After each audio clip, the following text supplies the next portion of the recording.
Good morning students. आज हम प्रकाश का वर्ण विक्षेपण स्टार्ट करने जा रहे हैं। ठीक है, क्या प्रकाश का वर्ण विक्षेपण। ठीक है, ये क्या होता है, इसको हम कैसे समझाते हैं। ये जो वर्ण विक्षेपण है ये हम प्रिज्म की सहायता से समझाएंगे। हम किसकी सहायता से समझाएंगे? हम प्रिज्म की सहायता से समझाएंगे। तो सबसे पहले हम क्या लेते हैं, एक प्रिज्म लेते हैं। ये हमने क्या ले लिया, एक प्रिज्म ले लिया। प्रिज्म एक क्या होता है, माध्यम होता है। इसके बाहर कौन सा माध्यम होता है? हवा होती है यानी विरल माध्यम। ये कांच होता है यानी कि ये कौन सा माध्यम हो गया, सघन माध्यम हो गया। और इसके बाहर वही क्या होती है, वायु, यानी कि कौन सा माध्यम होता है, विरल माध्यम होता है। ठीक है, प्रिज्म के बाहर वायु यानी कैसा माध्यम, विरल माध्यम। यहाँ पर प्रिज्म कैसा होता है, माध्यम होता है, सघन माध्यम। और बाहर क्या है, वायु है। और वायु कैसा माध्यम होता है, विरल माध्यम होता है। अब मान लो इस पर हम एक प्रकाश डाल रहे हैं। ठीक है, और ये जो प्रकाश है ना हमारे पास, वो क्या होता है, श्वेत प्रकाश होता है। ठीक है, कैसा प्रकाश है हमारे पास, श्वेत प्रकाश है। कैसा आता है प्रकाश हमारे पास, श्वेत प्रकाश आता है। अब होना तो क्या चाहिए, ये बिल्कुल सीधा चला जाना चाहिए।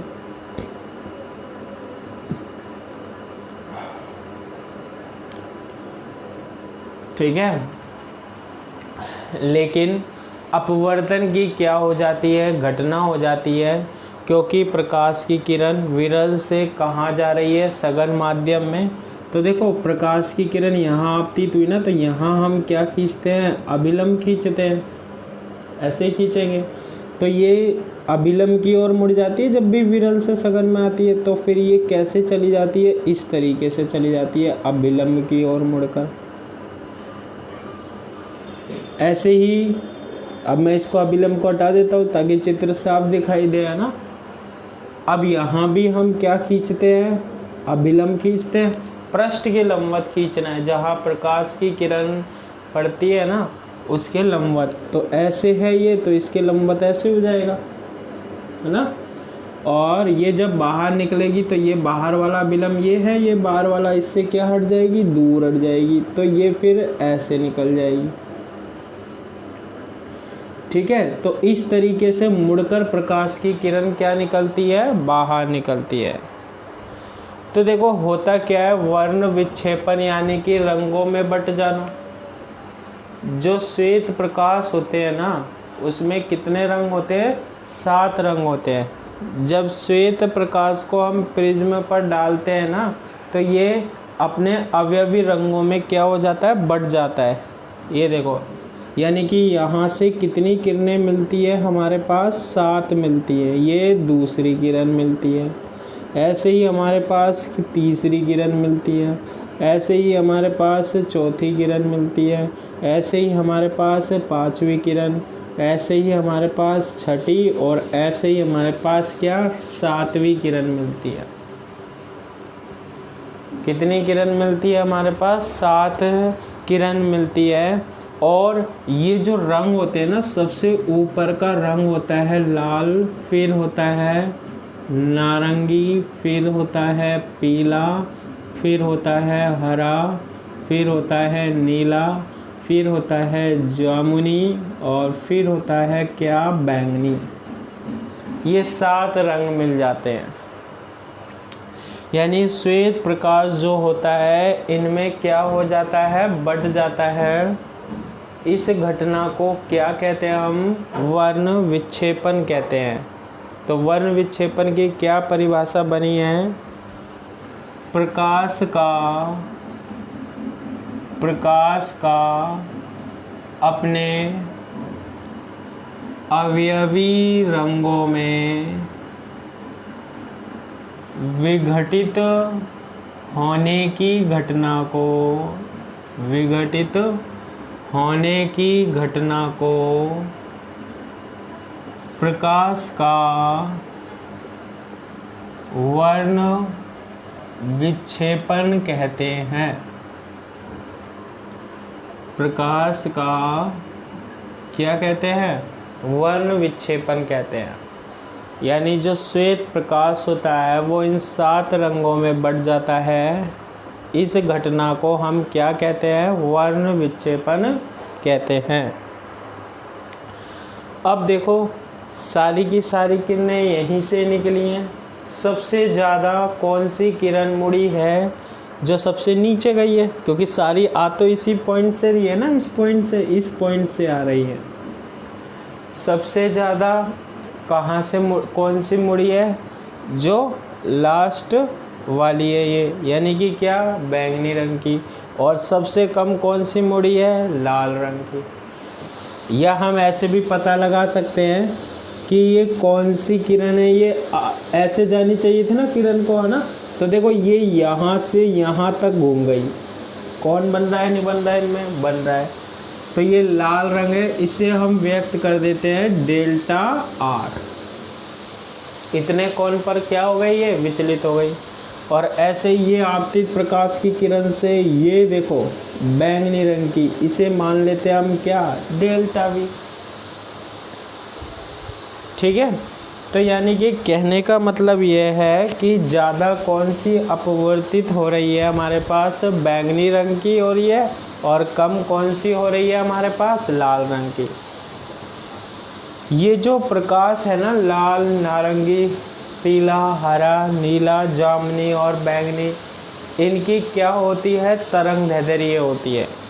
अगर हम बैंगनी से ऊपर की ओर जाएं तो तरंग दैर्ध्य क्या हो रही है हमारे पास? बढ़ रही है। तरंग दैर्ध्य क्या हो रही है हमारे पास? बढ़ रही है। ठीक है। सबसे ज़्यादा तरंग दैर्ध्य किसकी होती है? लाल रंग की। और सबसे कम किसकी होती है? बैंगनी रंग की। तो सबसे कम अपवर्तनांक किसका होता है? आप खुद ही देख लो यहाँ से, लाल रंग का। और सबसे ज़्यादा किसका होता है? बैंगनी रंग का। तो हम लिख देते हैं लाल रंग का अपवर्तनांक,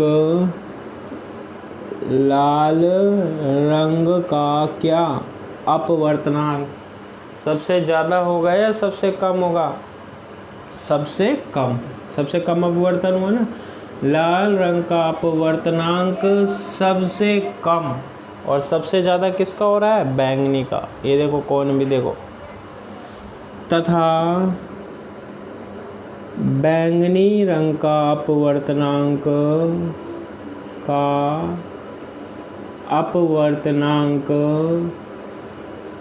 सबसे अधिक होता है। बैंगनी रंग का अपवर्तनांक सबसे अधिक होता है।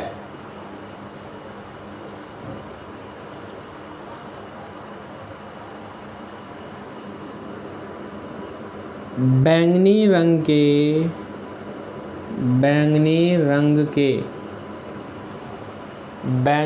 के कोणीय विचलन, बैंगनी रंग के कोणीय विचलन तथा लाल रंग के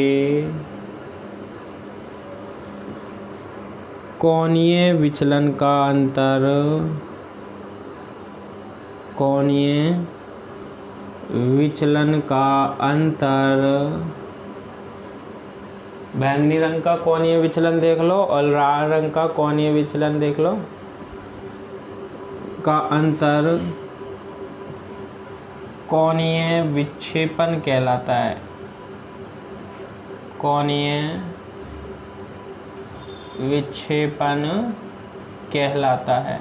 यानी कि हम इसको कैसे समझा सकते हैं, ये जो कोण बन रहा है ना, आपतित प्रकाश की किरण तो यहाँ जानी चाहिए थी, तो बैंगनी रंग जो है वो वॉयलेट जो है वो इतने कोण पर है, इतना इसका क्या हो गया, विचलन हो गया। यहाँ जाना चाहिए था सारे रंग, यहाँ आ रहा है। लाल यहाँ जाना चाहिए था, यहाँ जा रहा है। तो इन दोनों का क्या निकाल लो आप, अंतर निकाल लो। ज़्यादा कौन सा है हमारे पास, बैंगनी वाला कौन है, तो बैंगनी वाले में से कौन सा घटा देते हैं हम, लाल वाला घटा देते हैं। तो ये क्या कहलाता है हमारे पास, कोणीय विचलन। तो क्या आ जाएगा हमारे पास, कोणीय विचलन जो होगा हमारे पास वो किसके बराबर होगा, डेल्टा V माइनस के क्या, डेल्टा R। डेल्टा V में से हम क्या घटा देंगे, डेल्टा R घटा देंगे। ठीक है, तो ये क्या कहलाता है, कोणीय विचलन कहलाता है। तो देखो, अगर हम नीचे से ऊपर की ओर जाते हैं तो तरंग दैर्ध्य क्या हो रही है, बढ़ रही है। तो इसमें मैं लिख देता हूँ, लाल रंग की तरंग दैर्ध्य, लाल रंग की क्या तरंग दैर्ध्य सबसे अधिक व बैंगनी रंग की तरंग दैर्ध्य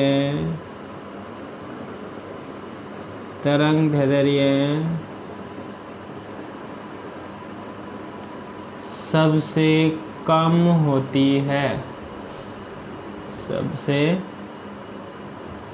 कम होती है। लाल रंग की जो तरंग दैर्ध्य होती है वो सबसे अधिक होती है, और बैंगनी रंग की जो तरंग दैर्ध्य होती है वो सबसे कम होती है। तो ये क्या कहलाता है हमारे पास, प्रकाश का वर्ण विक्षेपण कहलाता है। यानी कि प्रकाश का किसमें विघटित हो जाना, वर्णों में, यानी कि रंगों में विघटित हो जाने की घटना को क्या कहते हैं हम, प्रकाश का वर्ण विक्षेपण कहते हैं। ठीक है, इसके बाद हम प्रकाश की एक घटना पढ़ते हैं, क्या, प्रकाश का प्रकीर्णन क्या होता है।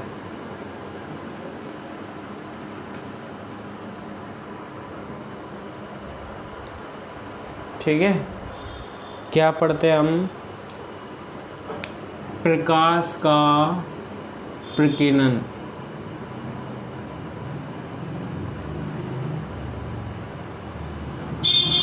देखो, प्रकाश के प्रकीर्णन को हम कैसे समझा सकते हैं कि जब सूर्य का प्रकाश आता है ना, तो पृथ्वी जो है उसके चारों ओर क्या होता है, वायुमंडल होता है।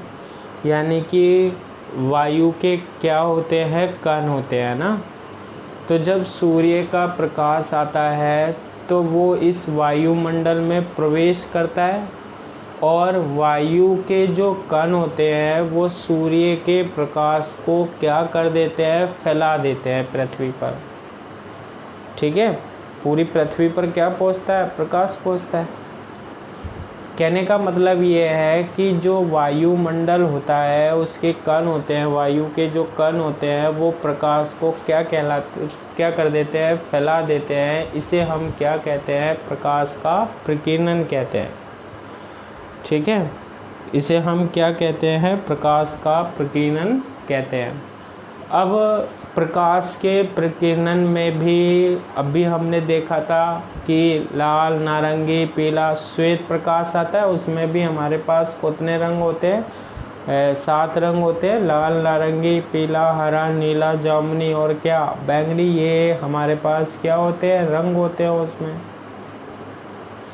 तो जो छोटी तरंग दैर्ध्य का प्रकाश होता है, जैसे बैंगनी है ना, हमने अभी बड़ा से छोटा क्रम या छोटे से बड़ा क्रम पढ़ा था। सबसे ज़्यादा तरंग दैर्ध्य लाल रंग की होती है, सबसे कम जो तरंग दैर्ध्य होती है वो किसकी होती है, बैंगनी रंग की होती है। तो जो छोटी तरंग दैर्ध्य का जो प्रकाश होता है ना, छोटी तरंग दैर्ध्य का जो प्रकाश होता है वो बड़ी तरंग दैर्ध्य के प्रकाश की तुलना में अधिक प्रकीर्णित होता है, यानी कि फैलता है। ठीक है, छोटी तरंग दैर्ध्य का प्रकाश जो होता है वो बड़ी तरंग दैर्ध्य के प्रकाश की तुलना में क्या फैलता है, अधिक फैलता है। देखते हैं, देखो प्रकाश का प्रकीर्णन मैंने बताया था, क्या प्रकाश का वायुमंडल के कणों के द्वारा, वायुमंडल के कणों के द्वारा फैलना ही प्रकाश का प्रकीर्णन कहलाता है। प्रकीर्णन कहलाता है। ठीक है, फैल जाता है ये। छोटी तरंग दैर्ध्य का प्रकाश, छोटी तरंग दैर्ध्य का प्रकाश बड़ी, छोटी तरंग दैर्ध्य का प्रकाश बड़ी तरंग दैर्ध्य के प्रकाश की तुलना में, बड़ी तरंग दैर्ध्य के प्रकाश की तुलना में, प्रकाश की तुलना में क्या होता है, अधिक प्रकीर्णित होता है। ठीक है, जो छोटी तरंग दैर्ध्य का प्रकाश होता है वो बड़ी तरंग दैर्ध्य के प्रकाश की तुलना में क्या होता है, अधिक प्रकीर्णित होता है। और हमने अभी अभी जो 7 रंग पढ़े थे उसमें सबसे छोटी तरंग दैर्ध्य का जो प्रकाश था हमारे पास वो कौन सा था, बैंगनी रंग का था। ठीक है, छोटी तरंग दैर्ध्य के प्रकाश ज़्यादा प्रकीर्णित होता है। एक वैज्ञानिक है, कौन, रेले। रेले के अनुसार, रेले क्या कहता है कि रेले के अनुसार जो प्रकीर्णन की मात्रा होती है, प्रकीर्णन की क्या मात्रा, यानी प्रकीर्णन जो होता है ना, प्रकीर्णन की जो मात्रा होती है वो तरंग दैर्ध्य के चतुर्थ घात के क्या होती है, तरंग दैर्ध्य के चतुर्थ घात के क्या होती है, व्युत्क्रमानुपाती होती है। ये कौन कहता है हमारे पास, रेले कहता है। रेले के अनुसार जो प्रकीर्णन की मात्रा होती है, कितना प्रकीर्णन हो रहा है, वो किस बात पर निर्भर करता है, तरंग दैर्ध्य के चतुर्थ घात के क्या होती है, व्युत्क्रमानुपाती होती है। यानी कि हम लिख सकते हैं रेले के अनुसार प्रकीर्णन की मात्रा, प्रकीर्णन की मात्रा तरंग दैर्ध्य के, प्रकीर्णन की मात्रा तरंग दैर्ध्य के चतुर्थ घात के क्या होती है, व्युत्क्रमानुपाती होती है। चतुर्थ घात के क्या होती है, व्युत्क्रमानुपाती होती है। इससे हमें ये पता लग रहा है कि अगर तरंग दैर्ध्य ज़्यादा होगी तो प्रकीर्णन क्या होगा, कम होगा, क्योंकि ये एक दूसरे के क्या है, व्युत्क्रमानुपाती होता है। तो जितनी तरंग दैर्ध्य छोटी होगी उतना ही ज़्यादा हमारे पास क्या होगा, प्रकीर्णन होगा, उतना ही ज़्यादा हमारे पास क्या होगा, प्रकीर्णन होगा। ठीक है, तो ये हम किसके अनुसार समझा सकते हैं, रेले के अनुसार समझा सकते हैं। ठीक है, तो ये कौन सी घटना है हमारे पास, प्रकीर्णन की घटना है। अब देखो इसका जो है हमारे पास जो प्रकाश के प्रकीर्णन है, इनसे संबंधित और भी घटनाएं हैं हमारे पास। प्रकाश का जो प्रकीर्णन होता है ना, इससे संबंधित हमारे पास क्या है, और भी घटनाएं हैं। क्या, प्रकाश के प्रकीर्णन से संबंधित प्रकीर्णन से संबंधित क्या घटनाएं, ठीक है, प्रकाश के प्रकीर्णन से संबंधित क्या घटनाएं हैं। जैसे हम बात करें पहली क्या कि आकाश का रंग नीला दिखाई देना, आकाश का रंग नीला दिखाई देना, ऐसा क्यों होता है, ठीक है, ऐसा क्यों होता है कि आकाश का रंग नीला दिखाई देता है। तो देखो आकाश का रंग जो है वो वायुमंडल के कारण जो प्रकाश का प्रकीर्णन होता है उसके कारण नीला दिखाई देता है। सूर्य के प्रकाश में जो नीले रंग के तरंगदैर्ध्य का प्रकाश होता है ना, वो अन्य की तुलना में क्या होता है, अधिक होता है, ठीक है, जिसके कारण नीले रंग का क्या होता है, ज़्यादा प्रकीर्णन होता है। इसलिए जो आकाश होता है वो कैसा दिखाई देता है, नीला दिखाई देता है। देखो आकाश का रंग नीला दिखाई देना, आकाश का रंग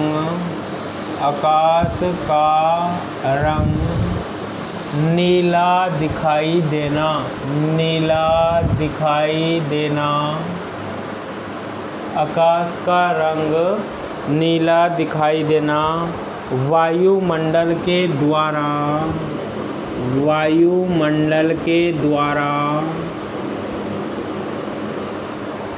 प्रकाश के प्रकीर्णन की घटना है, प्रकाश के प्रकीर्णन की क्या है, घटना है, ठीक है। आकाश का रंग नीला दिखाई देना वायुमंडल के द्वारा प्रकाश के प्रकीर्णन की घटना है, ठीक है। सूर्य के प्रकाश में, सूर्य का जो हमारे पास क्या होता है, प्रकाश होता है, देखो सूर्य के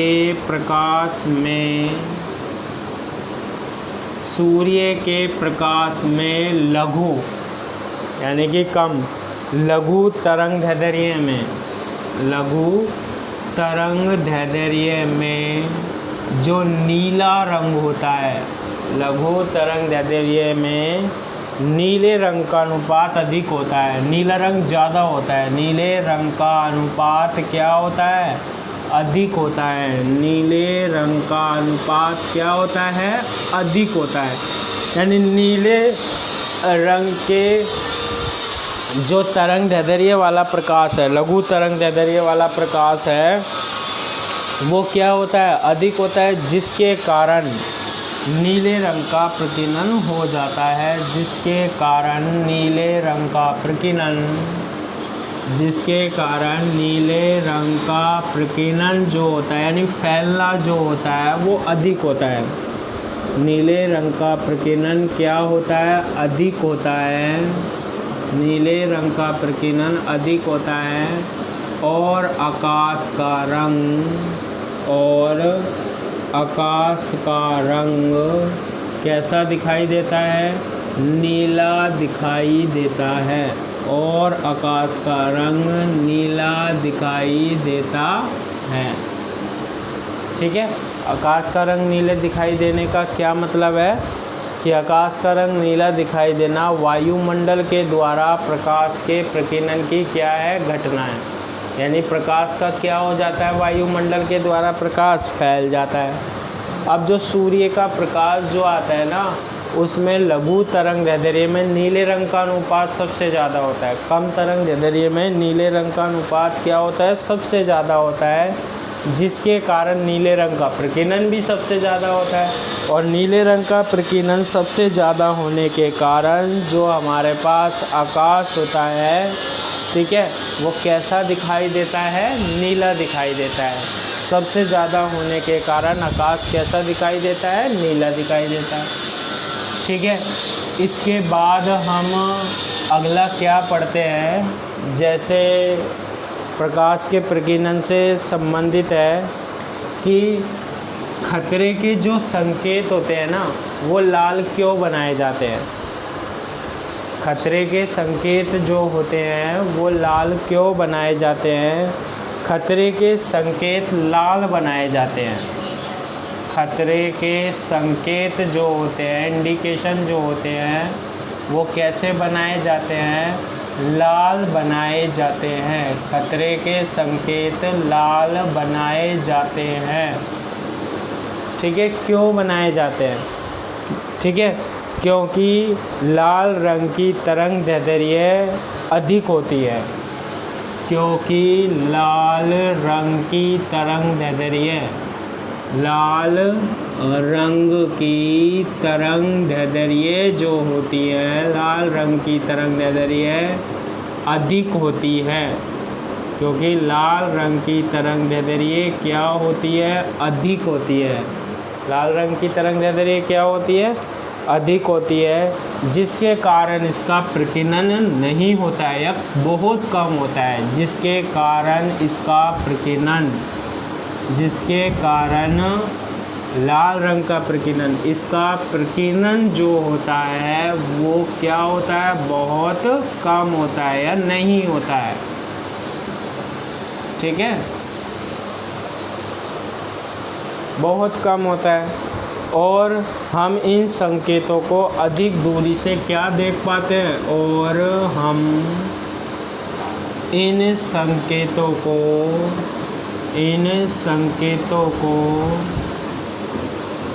अधिक दूरी से क्या कर पाते हैं? देख पाते हैं। ठीक है, खतरे के संकेत लाल क्यों बनाए जाते हैं? मैंने अभी बताया था। रेले क्या कहता है कि जो प्रकीर्णन होता है वो व्युत्क्रमानुपाती होता है लैम्ब्डा की घात 4 के। ठीक है, अब देखो इसमें क्या होता है कि जो तरंग दैर्ध्य होती है ना, वो जितनी ज़्यादा होगी ना, उसका प्रकीर्णन उतना ही क्या होगा? कम होगा। अब लाल रंग की तरंग दैर्ध्य सबसे ज़्यादा होती है तो उसका प्रकीर्णन कम होता है, यानी कि वो फैल नहीं पाता है। और वो फैलेगा नहीं तो वो दूर से कैसे दिखाई देगा? हमें स्पष्ट दिखाई देगा ना। इसलिए हम खतरे के संकेत कैसे बनाते हैं? लाल बनाते हैं, ताकि रंग जो है वो फैले नहीं हमारे पास। और रंग कैसा दिखाई दे हमें? जो भी चिन्ह है हमने बनाया है वो कैसा दिखाई दे? हमें स्पष्ट दिखाई दे।